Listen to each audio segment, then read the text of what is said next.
Out with the cringe and in with a fringe.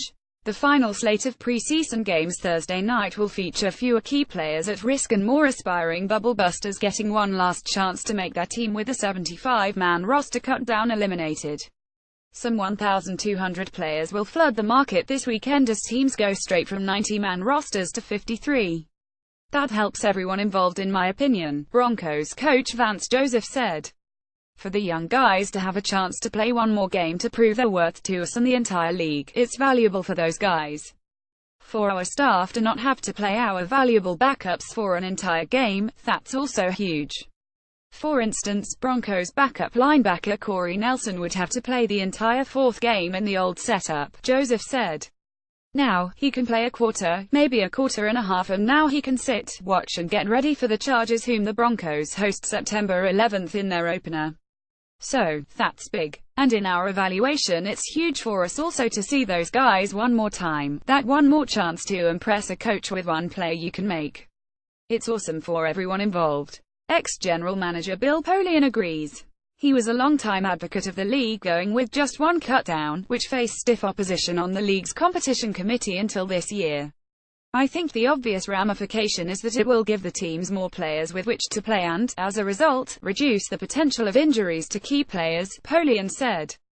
The cut to 75 had virtually zero effect other than the fact that it made it much more difficult to get your team ready for opening day by having to play some key guys in the fourth preseason game.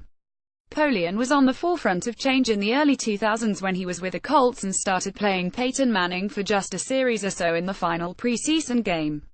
Soon, teams were doing the same to their stars, if they played them at all in the final exhibition game, which they used more for evaluation than preparation. With 15 more players available to them Thursday night, teams can avoid risking injuries to their starters. Joseph said he plans to sit 25 players or more, and allow key backups to head into the regular season fresher. And this game is very important, by the way, Polian said. It's not unimportant. The idea that we don't need 4 preseason games, I quarrel with that. The fourth preseason game is to determine about the last 7 or 8 spots on the roster. And invariably, by playing all these young kids in this game, you're going to get the opportunity to see someone rise to the top that you didn't anticipate making the team.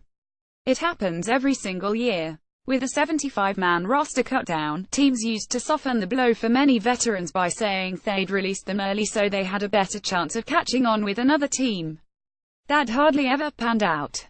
That rule was promulgated when we played the final preseason game on a Saturday or Sunday prior to opening week, Polian said. Now, if you claimed a guy on waivers Sunday, by the time you get to him to your facility and gave him a physical, and got him acclimated, you're now on the eve of the fourth preseason game.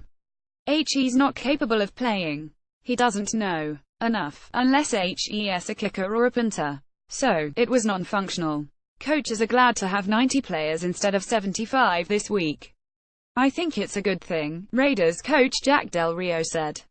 I know the league will look at it at the end of the day and analyze pluses and minuses, but I know it's a good thing to have. A lot of these young men have one last opportunity to give us an impression as we make our decisions. It's not just the extra game, but the additional practices that could make a difference. It's clearly a benefit for everybody to be able to work with these players another week, Packers coach Mike McCarthy said. It makes the fourth preseason game more competitive. I think anytime you have extra time to develop players, it's nothing but a good thing. Personnel departments will have an extra 500 or so players to sift through this weekend, but teams have already determined their targets among probable cuts this weekend, Polian suggested. Any players who flash in the fourth preseason game most likely will tempt their own teams to keep them. And this is another great exposure for young players and hopefully they get jobs because of it, Polian said. But the bottom line is this has zero effect on who you're going to claim. You've already made that decision, ____ app sports writer Gennaro Amos and app pro football writers Josh Dubow, Teresa M. Walker and Dave Campbell contributed, ____ for more NFL coverage http www.pro32.app.org and http www.twitter.com app_NFL.